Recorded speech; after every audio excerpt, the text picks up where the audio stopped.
Hello foodie friends, we're back and this time with a really good dessert. So I thought we would look at the Apple Barn Cookbook. This restaurant is in Sevierville, Tennessee, and this cookbook was picked out by one of my subscribers to do next. So that's what I decided to do. Now, this particular business actually started out as an apple orchard when the owner, Bill Kilpatrick, planted some trees in the 1970s, and soon they just had way too many apples than they could eat. So they just started selling them, and the business grew and grew, and so they bought a cider press, they renovated the barn on the property, and now it's actually turned into a general store where you can still buy their apples and their apple cider, and I've been there quite a few times actually, so I can assure you that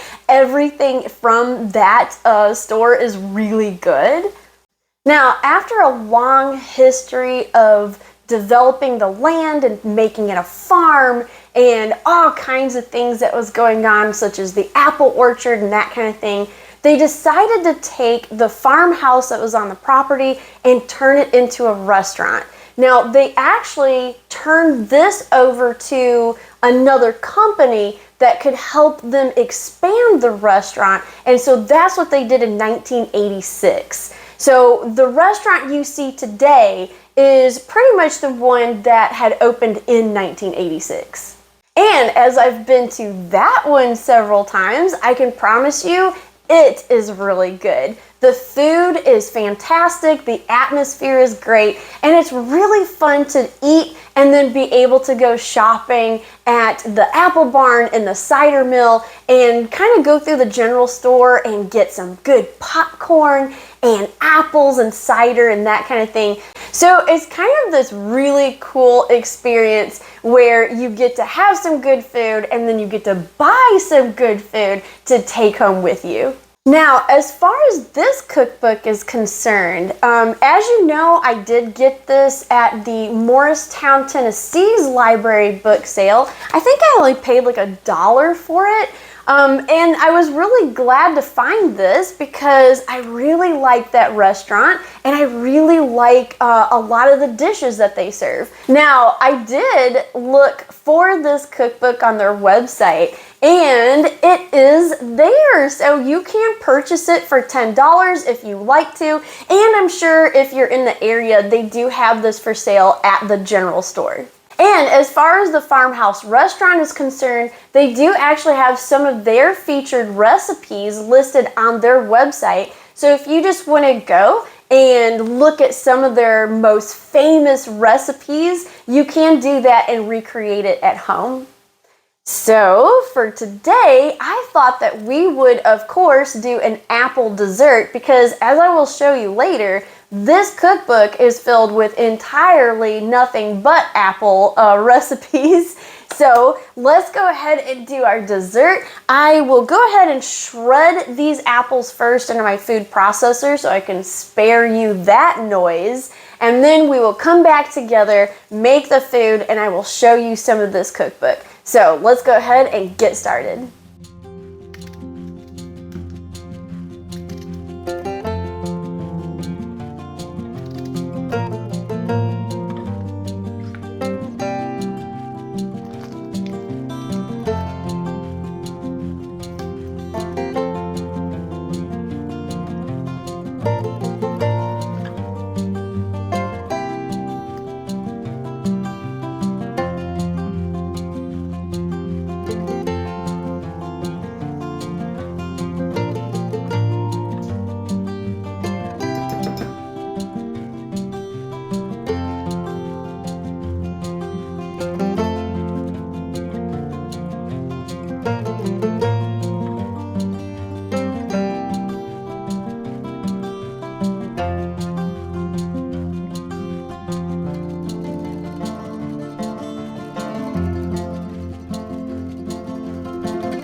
go ahead while it's in the oven and look a little bit closer at this cookbook. And here we have the cover. You can see they've got a really cute cover actually. I kind of like the hand-drawn and painted aspect of it.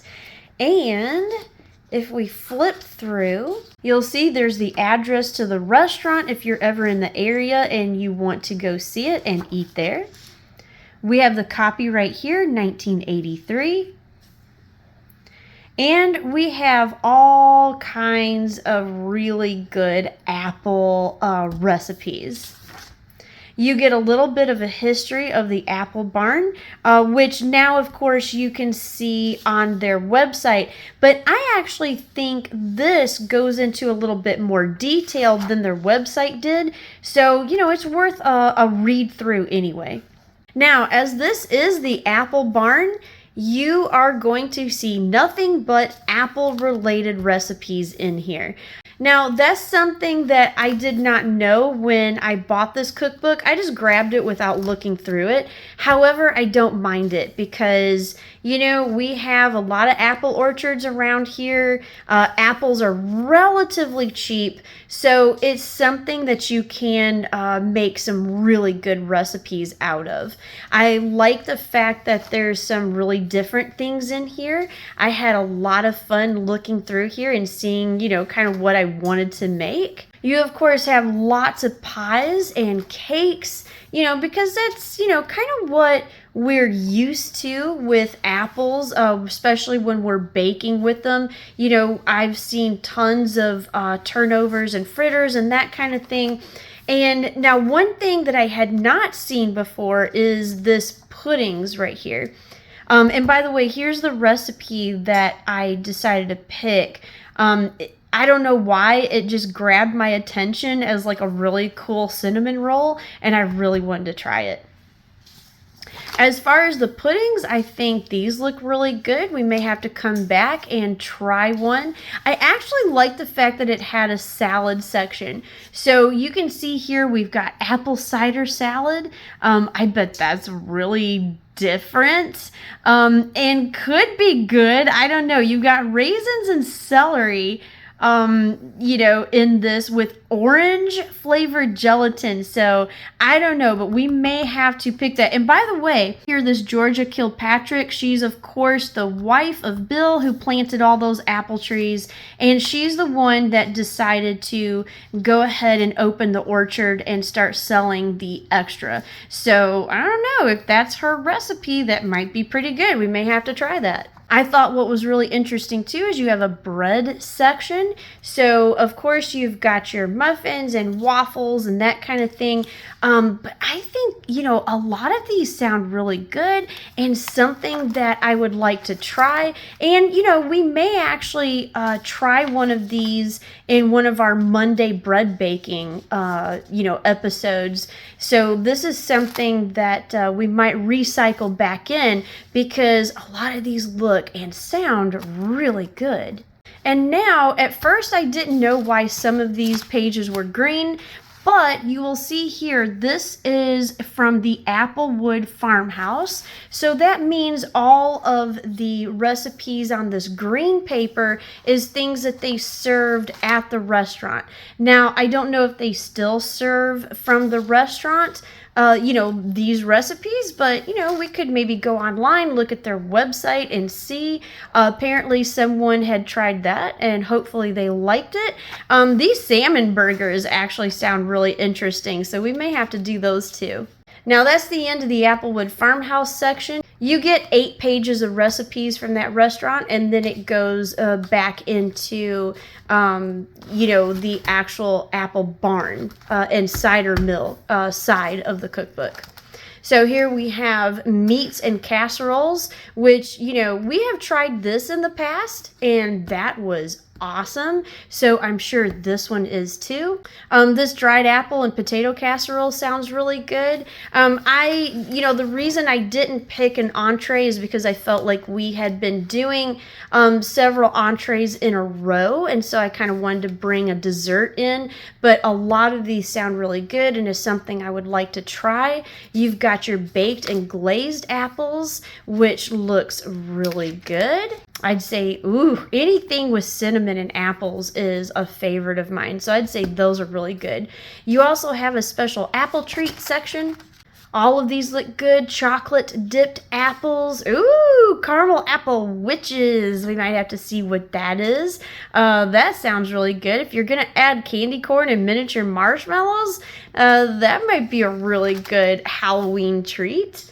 We've got some hot apple soup. I've never actually tried an apple soup, but who knows? We might have to come back to that one too. And then, of course, you've got your butters, jellies, and sauces because, you know, as we know, apple butter is so good. And there's a lot of other things in here that looks really good. Like the cider baked applesauce, I'd say would be really good. We've got beverages. So you've got all kinds of really good looking drinks with apples. And we have come to the end. You can see where you could order another copy for $6.95. Now that was $6.95 and $1.25 for postage and handling back in 1983. And you saw on their website that the cookbook is now $9.95, which, you know, didn't really go up in price, I don't think. Too bad. So for $10, I would actually still think this cookbook is worth a pickup, especially if you really like apples and you're wanting something that is going to give you some pretty unusual ideas. So there you go. There is a look at the Apple Barn Cookbook to see if you guys might want to pick that up. Or you can do like me and maybe hopefully pick it up for just $1 at a library book sale. And now let's take a sneak peek on our apples and see what they're doing in there. Whoa, you got some steam off of that one. But that's looking really good. And it's filling the house with such good smells of apples and cinnamon. So we're going to let that go for a little bit longer, pull it out, and do our taste test. Smells good. I know. Let's hope it tastes as good as it smells. Yeah.